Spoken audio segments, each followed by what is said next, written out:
حضرت علی رضی اللہ تعالی عنہ نے فرمایا، جس شخص میں یہ 3 عادتیں ہوں وہ ضرور ذلیل و خوار ہوگا۔ پہلی عادت، جو فضول خرچ کرتا ہو۔ دوسری عادت، جھوٹ بولتا ہو۔ اور تیسری عادت، غصہ کرتا ہو۔ جو حق سے منہ موڑتا ہے تباہ ہو جاتا ہے۔ جو دکھ دے اسے چھوڑ دو، لیکن جسے چھوڑ دو اسے دکھ مت دو۔ جس زبان سے جھوٹ نکلنا بند ہو جائے اس زبان سے کی ہوئی ہر دعا قبول ہوتی ہے۔ تجربہ انسان کو غلط فیصلے سے بچاتا ہے، مگر تجربہ غلط فیصلے سے ہی حاصل ہوتا ہے۔ جو تمہارا غصہ برداشت کرے اور ثابت قدم رہے تو وہ تمہارا سچا دوست ہے۔ صبر کی 2 صورتیں ہیں، جو ناپسند ہو اسے برداشت کرنا، اور جو پسند ہو اس کا انتظار کرنا۔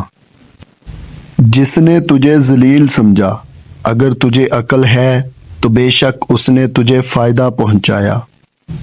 بوڑھے آدمی کی رائے نوجوانوں کے ارادوں سے بھی مضبوط بلکہ مضبوط تر ہوتی ہے۔ نصیحت دوسرے کے حال پر غور کرنے سے حاصل ہوتی ہے۔ کبھی بھی اپنی جسمانی طاقت اور دولت پر بھروسہ نہ کرنا، کیونکہ بیماری اور غربت آنے میں دیر نہیں لگتی۔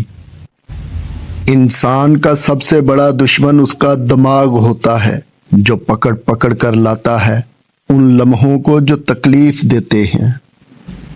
انسان کے جسم کا سب سے خوبصورت حصہ دل ہے، اگر یہی صاف نہ ہو تو چمکتا چہرہ کسی کام کا نہیں۔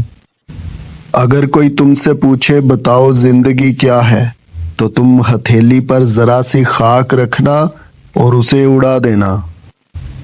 زبان کا وزن بہت ہی ہلکا ہوتا ہے، مگر بہت کم لوگ ہی اسے سنبھال پاتے ہیں۔